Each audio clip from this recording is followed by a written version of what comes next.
Oi, gente, tudo bom? Como vocês sabem, algumas monitorias nossas vão ter que ser gravadas porque algumas turmas estão com conteúdo mais adiantado. E aí, se a gente fosse dar esse conteúdo de forma remota, né, sem ser gravado, infelizmente a gente teria que dar muitos conteúdos na mesma monitoria e eu acho que isso poderia confundir vocês, tá? Então, por isso que a gente decidiu fazer algumas monitorias gravadas, mas podem ficar tranquilos que isso não vai prejudicar vocês em nada. Qualquer dúvida, podem falar comigo ou com o João Vitor, tá? E o assunto da monitoria de hoje é metabolismo e crescimento bacteriano. Eu dividi aqui em alguns tópicos, eu só não vou falar cada um, porque senão o vídeo vai ficar muito extenso, né? Mas esses são os tópicos que são mais para orientar vocês, tá? E a gente vai falar um pouquinho agora sobre o metabolismo. O que é o metabolismo? O metabolismo é a soma de todas as reações químicas dentro de um organismo vivo. Ele também é visto como um ato de balanceamento de energia.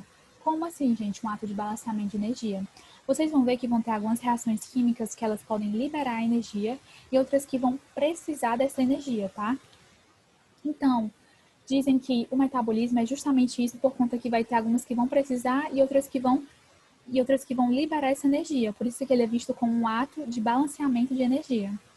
E essas reações químicas, elas podem ser divididas em duas classes: as reações catabólicas e as reações anabólicas. A gente vai ver um pouquinho melhor sobre cada uma delas agora.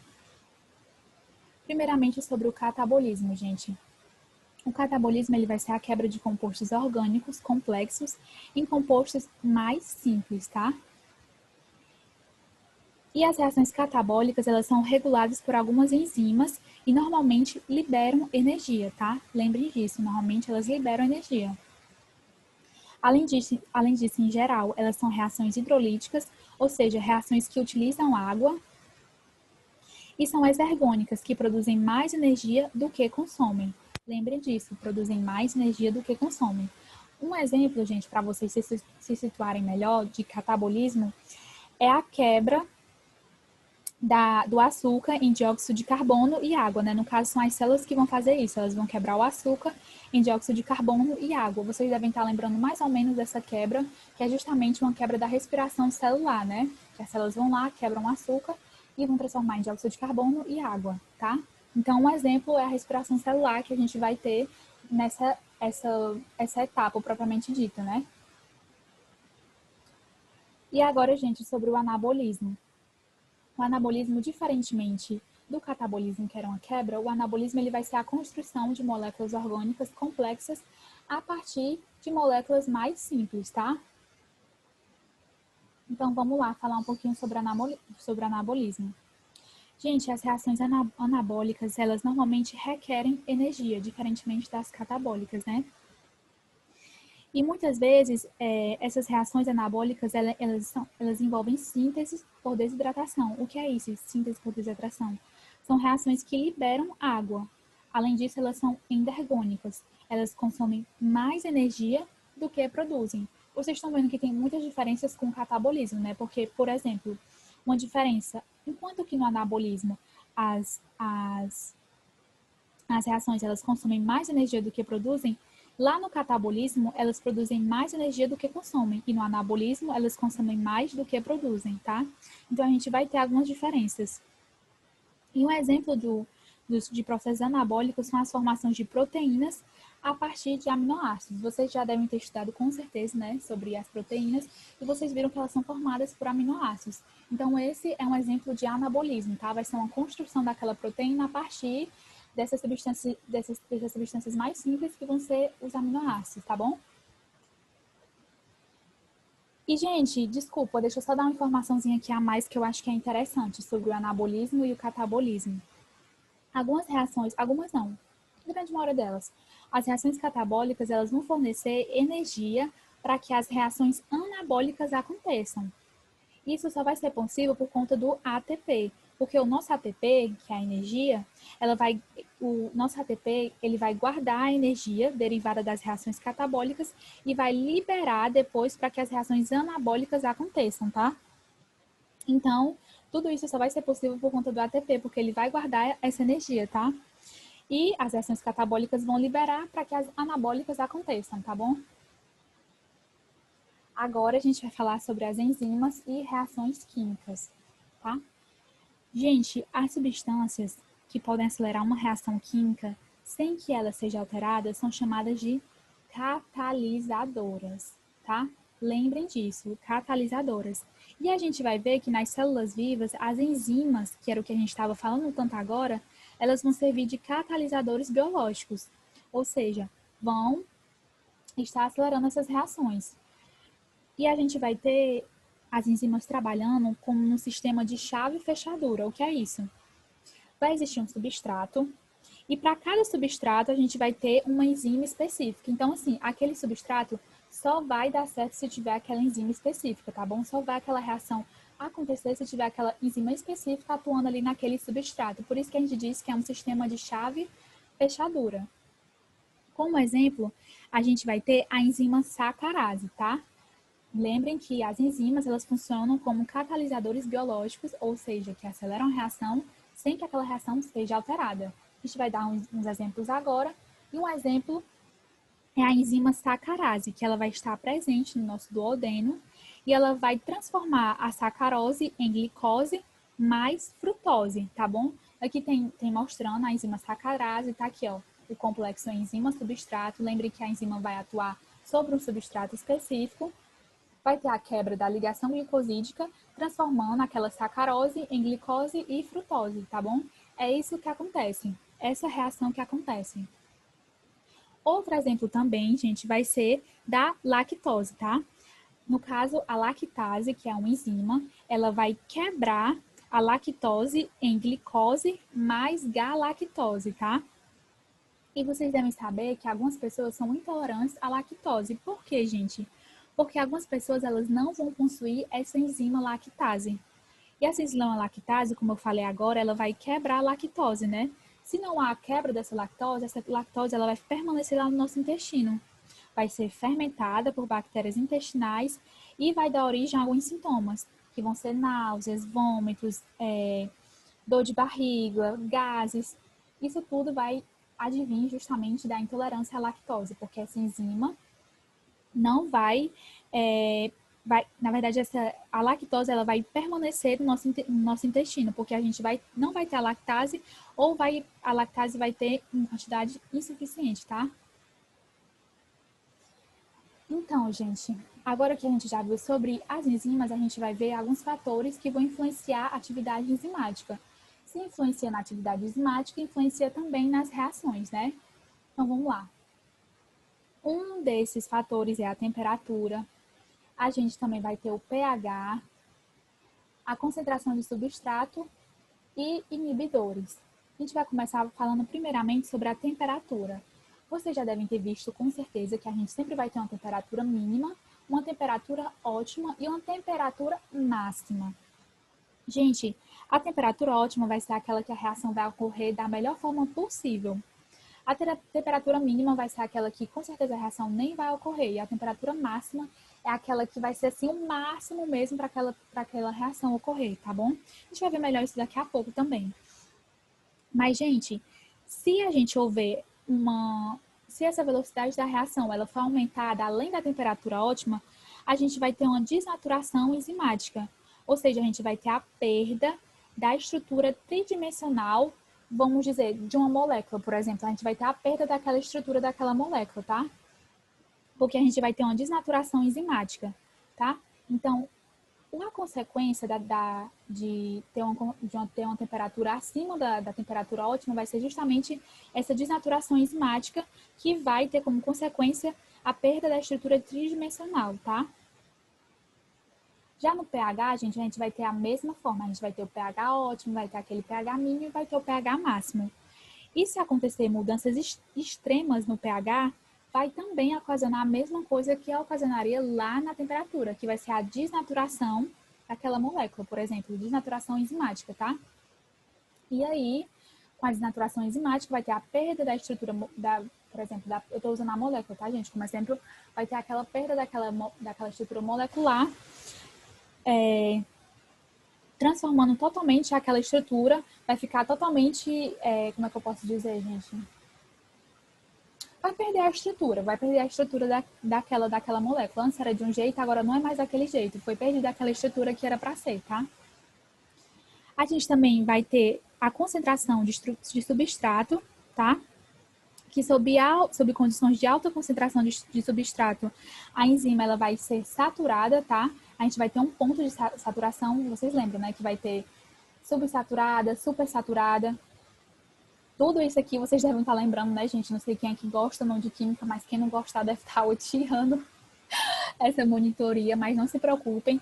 Vocês só precisam saber que também a concentração de substrato também vai influenciar, tá? Nas atividades enzimáticas, nas nossas reações, justamente porque não pode ser totalmente supersaturada, mas também não pode ser subsaturada, tá? Então, lembrem que a saturação também é algo que influencia na nossa atividade enzimática. E os inibidores, que uma forma efetiva de controlar o crescimento de uma bactéria é controlar suas enzimas, né? Justamente porque elas que vão acelerar aquela reação. E eu coloquei aqui um exemplo de inibição competitiva, que é quando vai ter um sítio ativo de uma enzima que vai competir com um substrato normal por outro sítio ativo, tá? Então, gente, vai ser basicamente assim. Vai ter uma ocupação de um sítio ativo de uma enzima competindo com um substrato normal por outro sítio ativo, tá? Então, você só precisa saber também que a inibição competitiva, que no caso vão ser enzimas competindo pelo mesmo substrato ali, tá? Vão também ser outro fator que vão influenciar na atividade enzimática, tá? Vocês não precisam saber ao certo o que é que vai acontecer, tipo assim, o que é inibição competitiva, vocês não precisam saber. Vocês só precisam saber que vão existir inibidores, como esse é um exemplo da inibição competitiva, na qual uma enzima vai competir pelo mesmo, vão ter dois substratos e aquela enzima vai competir por aqueles dois substratos, tá? E vai ter aquele inibidor que vai fazer com que nenhum daqueles substratos se liguem àquela enzima, como vocês estão vendo aqui na imagem, tá? Expliquei melhor agora, porque estava tentando explicar pela definição mesmo, mas acho que fica meio complicado. Mas qualquer coisa, gente, se vocês quiserem saber mais a fundo, mas lembrando que não precisam, vocês podem me chamar no privado, tá? Que eu vou com certeza falar para vocês bem direitinho, tá? Mas vocês só precisam saber que isso aqui é algo que influencia a atividade enzimática. E agora, gente, a gente vai falar sobre o catabolismo de carboidratos. Vocês lembram, né? O catabolismo é a quebra, então a gente vai falar sobre a quebra dos carboidratos. Primeiramente, a gente precisa saber que a maioria dos micro-organismos oxida carboidratos como sua fonte primária de energia celular. Então, muitos micro-organismos vão ter os carboidratos como sua fonte primária de energia. E a glicose é o carboidrato fornecedor de energia mais comum utilizado pelas células. Lembrem disso, a glicose é o carboidrato fornecedor de energia mais comum utilizado pelas células. Os micro-organismos, gente, eles também podem catabolizar lipídios, proteínas, mas como a gente está falando só sobre catabolismo de carboidratos, eu vou focar só nele, tá bom? E, gente, para produzir energia, vocês já viram isso? Para produzir energia a partir da glicose, né, os micro-organismos eles vão utilizar dois processos gerais, que vai ser a respiração celular e a fermentação. A respiração celular, a glicose vai ser completamente quebrada e na fermentação a glicose vai ser parcialmente quebrada. Vocês já viram isso demais em bioquímica, já viram também, acho que na nossa monitoria passada, se eu não me engano. Então, não vou falar sobre a respiração celular e nem sobre a fermentação, tá bom? Porque vocês já viram isso nas outras monitorias. Caso vocês queiram que eu explique isso novamente, vocês falem comigo no privado que eu explico, tá bom? Aqui eu coloquei só umas fotinhas, só para relembrar, tá? E agora a gente vai para os fatores necessários para o crescimento. A gente vai ter os fatores físicos e vai ter os fatores químicos, tá? Nos fatores físicos, gente, a gente vai classificar eles de acordo com as faixas de temperatura preferidas, tá? Então, a gente vai ter, vocês não precisam saber disso ao certo, tá, gente? Vocês só precisam saber que a gente vai ter fatores físicos e fatores químicos. Nos fatores físicos, um exemplo é de acordo com as faixas de temperaturas preferidas, tá? Por exemplo, os micro-organismos eles vão ser classificados como psicrófilos, mesófilos e termófilos. Os psicrófilos são aqueles que vão viver em baixas temperaturas. Os mesófilos vão viver em temperaturas moderadas e os termófilos vão viver em altas temperaturas, tá?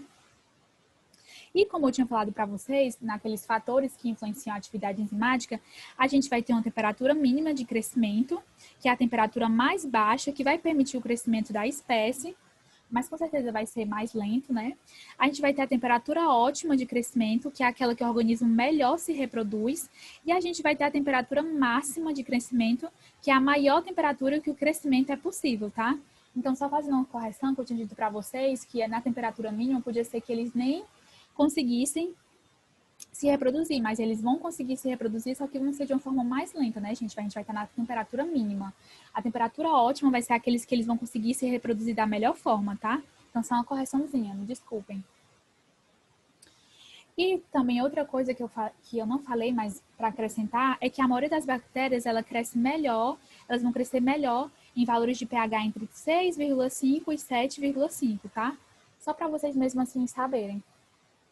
E outros fatores químicos também que vão ajudar no crescimento, né, desses micro-organismos. A gente vai falar dos fatores químicos de acordo com as necessidades de oxigênio. Todos os organismos, eles requerem uma fonte de carbono. A gente vai ter os quimioheterotróficos, que vão utilizar uma molécula orgânica, e os autotróficos, que em geral utilizam o dióxido de carbono. A gente também já estudou os heterotróficos e os autotróficos. Vocês lembram disso, né? A gente estudou lá nas células procariontes e eucariontes, tá bom? Então, relembrem, vão relembrando aí.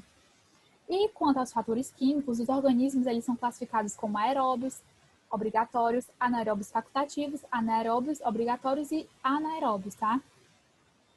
Então, gente, só para vocês saberem mesmo que vão ter esses dois fatores, os físicos e os químicos, que vão influenciar também no crescimento desses micro-organismos, tá? Então, vamos passar aqui. Agora, gente, a gente está chegando já na última parte da nossa monitoria, tá? Vai ser a parte com certeza mais interessante para vocês. Já falamos sobre enzimas, tá? Que atuam como catalisadores biológicos. Já falamos sobre algumas reações, que são as reações de quebra e as reações de construção, que no caso são as reações, respectivamente, né? As catabólicas e as anabólicas. Já falamos nos fatores que vão influenciar a atividade enzimática, né? Que vão influenciar nessas reações, para que essas reações ocorram de uma forma mais rápida. Então, agora a gente vai falar um pouquinho sobre a doença cárie e a fermentação. Vocês vão ver que tudo está interligado, tá, gente? Quando eu fui falar para vocês de catabolismo de carboidratos, eu falei para vocês que existiam dois processos gerais, né? Que para produzir energia a partir da glicose, os micro-organismos, eles utilizavam, né, desses dois processos gerais, que no caso seria a respiração celular e a fermentação. Eu falei para vocês que eu não iria explicar a respiração celular nem a fermentação, porque vocês já viram isso em outras monitorias, tá? Mas eu vou dar uma breve explicação aqui para quem está esquecido, só mesmo sobre a fermentação, que ela pode ser definida de diversas maneiras. Só para relembrar, é aquela que não vai requer oxigênio, mas algumas vezes, né, pode ocorrer a presença dele. É aquela que vai utilizar uma molécula orgânica como seu aceptor final de elétrons. Vai ser aquela que vai produzir somente uma pequena quantidade de ATP, que vai liberar energia a partir de açúcares ou outras moléculas orgânicas, como os aminoácidos, os ácidos orgânicos, tá? E vai ser aquela que não vai requerer também a utilização do ciclo de Krebs ou de uma cadeia transportadora de elétrons, tá? Então, só para vocês lembrarem, se eu falei só alguns pontos da fermentação, tá? Mas isso já é para vocês saberem, tá, gente? Porque já teve monitorias falando sobre a fermentação. E antes da gente falar da doença cárie propriamente dita, a gente precisa saber do biofilme, né, gente? Muito importante. O que a gente precisa saber? Que os micro-organismos, primeiramente, né? Os micro-organismos, vocês vão ver que raramente eles vão viver em colônias isoladas. Tipo assim, em colônias isoladas de uma mesma espécie. Eles vão viver normalmente em comunidades, certo? E essas comunidades de micro-organismos vão ser chamadas de biofilmes. E os biofilmes, eles vão residir em uma matriz que vai ser feita essencialmente de polissacarídeos, que vão conter também DNA e proteínas. Mas a gente vai estudar melhor isso lá na nossa aulinha, que vai ter só uma aulinha só de biofilme, tá? E as bactérias, gente, elas vão ser capazes de compartilhar nutrientes, certo? E também vão ser protegidas por fatores danosos do ambiente, tá? Como, por exemplo, os antibióticos, tá? Então, vai ter essa vantagem também, que as bactérias, além de elas compartilharem nutrientes umas com as outras, que vai facilitar para que elas consigam se reproduzir, né, viver mais tempo, elas também vão ser protegidas de fatores danosos do ambiente, como os antibióticos, tá? A gente também já viu isso em algumas aulas passadas, tá? Então, vocês estão vendo que tudo interliga, né? Então, vocês precisam saber de tudo para juntar tudo e vocês terem informação melhor. Porque se vocês não tiverem estudado muito bem aquela aula lá de anatomia das células procariantes e eucariontes, vocês também não vão entender muitas coisas que estão vindo aqui dessas aulas, porque a gente já viu alguns assuntos nas aulas passadas e estamos só relembrando nessa monitoria, tá? Então, aqui foi só uma breve introdução sobre o biofilme, tá? Só para vocês terem uma noção. E agora a gente vai falar propriamente dito da doença cárie e a fermentação. No caso, a gente vai falar mais sobre o processo da fermentação. Como é que esse processo da fermentação vai ocorrer? Ele acontece em uma das principais doenças crônicas da cavidade bucal, que no caso é a cárie, né? E vai acontecer com a presença de sacarose na cavidade bucal e a presença das bactérias Streptococcus e Lactobacillus. Com isso, com a presença da sacarose e dessas bactérias, a gente vai ter o processo da fermentação. E a gente precisa saber que os Streptococcus multus, principalmente, né, e os Lactobacillus também, em uma fase mais evoluída da cárie, eles vão se alimentar da sacarose com o objetivo de se nutrir, né, e obter energia para poder terem um crescimento e se reproduzirem. Ou seja, isso é o metabolismo, né, gente? Eles vão lá, se alimentam da sacarose, vão se nutrir, vão obter energia, vão crescer e vão se reproduzir. Isso é o metabolismo. Ou seja, já interligando lá com o nosso comecinho da nossa aula, vocês lembram da definição de metabolismo? Que é a soma de todas as reações químicas dentro de um organismo vivo? Pois é, então tudo está interligado. Então, gente, continuando, né? Depois que os Streptococcus multus e principalmente os lactobacilos, né? Isso numa fase mais evoluída da cárie, eles se alimentam da sacarose, se nutrem, né? Vão ter energia, vão crescer e vão se reproduzir. A gente já vai ter tido a fermentação da sacarose, né? E esses micro-organismos, eles vão ser chamados de homoláticos, ou seja, o que vão ter como produto final da reação deles o ácido lático. E esse ácido lático, que vai estar presente na nossa cavidade, né, que vai tornar o nosso ambiente mais ácido, poucas bactérias conseguem sobreviver a esse ambiente mais ácido, tá? Somente, gente, as bactérias acidogênicas, que são aquelas que produzem ácidos, e as acidúricas, que são aquelas que sobrevivem e reproduzem em ambientes ácidos, têm essa capacidade, tá? Então, no meu bucal, que antes era saudável, e só mesmo a título de conhecimento, mas acho que vocês não precisam saber disso agora, quando o nosso ambiente está saudável, a gente vai ter a presença de Streptococcus sanguis e Streptococcus orales, que são os micro-organismos, né, que vão estar no nosso cavidade bucal, mas eles vão deixar ainda a nossa cavidade bucal saudável. Mas depois que aconteceu essa fermentação da sacarose, que teve o ácido lático presente na nossa cavidade bucal, né, advindo das bactérias, tornou aquele ambiente mais ácido, né? Agora, com aquele ambiente que agora não está mais saudável, a gente vai ter uma predominância de Streptococcus multans e Lactobacillus, tá? E com isso, gente, com a presença desse ácido na nossa cavidade bucal, aí vai ocorrer o processo de desmineralização do esmalte. E essa desmineralização, ela é vista como uma mancha branca. E a mancha branca, para quem não sabe, já é cárie. É uma cárie inicial ainda não cavitada, tá?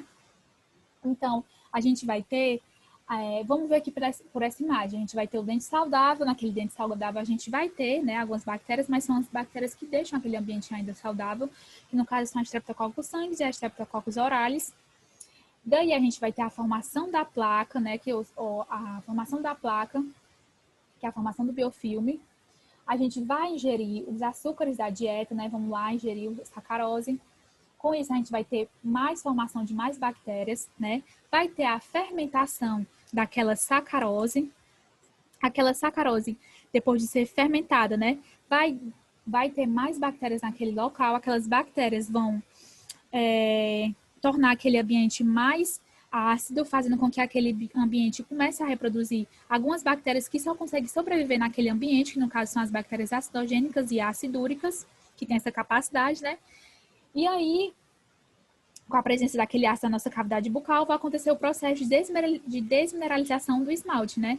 E essa desmineralização vai fazer com que a gente tenha a perda do cálcio e fosfato, e aí com o estágio mais avançado, a gente vai ter o dente com a cárie e a cárie cavitada, né? Porque antes dela ser cavitada, ela era aquela mancha branca, né? Que já era cárie, só que ainda não era uma cárie cavitada, né? Mas, com aquele processo de toda a vida desmineralizando e remineralizando, a gente vai ter essa desmineralização mais acentuada. E aí a gente vai ter esse dente com a cárie e com aquela cárie cavitada, tá? Então, eu trouxe isso aqui, gente, de um artigo que eu achei muito interessante, que falava sobre o processo de desmineralização dos dentes durante o desenvolvimento da cárie. Eu vou ler aqui para vocês, tá? Então, vamos lá. A formação do biofilme é decorrente de diversos fatores. Bactérias cariogênicas estabelecidas no biofilme têm a capacidade de converter açúcares em ácidos a partir do substrato da dieta. No caso, a gente está falando sobre a fermentação da sacarose, né? Esses ácidos orgânicos promovem a desmineralização dos dentes, levando à perda de cálcio e fosfato dos cristais, solubilizando a hidroxiapatita. Esse processo tem por consequência o estabelecimento das lesões de cárie propriamente dita e aparecimento das lesões de manchas brancas ativas e cavidades, tá? A mancha branca também já é uma cárie, mas é uma cárie não cavitada. Gente, então é isso, tá? Desculpem se essa monitoria ficou muito longa. Desculpem se vocês sabem que quem vai para minhas monitorias, às vezes eu acabo falando muito rápido. Eu tenho que me policiar muito quanto a isso, né? Então me desculpem se eu me atropelei em algumas palavras, se do nada eu comecei um assunto. Desculpem mesmo, tá? Mas qualquer dúvida, podem vir falar comigo, eu vou estar disponível, ou com o João Vitor também, tá? Coloquei aí meu número para quem não tem e também meu Instagram para quem preferir falar por lá. E é isso, gente. Bons estudos. Qualquer dúvida podem falar comigo. Espero que tenha sido claro. Espero que vocês tenham entendido. E me desculpem por qualquer coisa, por falar rápido, por atropelar nas palavras, começar outro assunto. Enfim, me desculpem mesmo. Eu sou muito empolgada nesses assuntos, né? Aí eu acabo indo rápido demais. Mas é isso, gente. Muito obrigada, viu? A quem assistiu até aqui, né? E um beijo.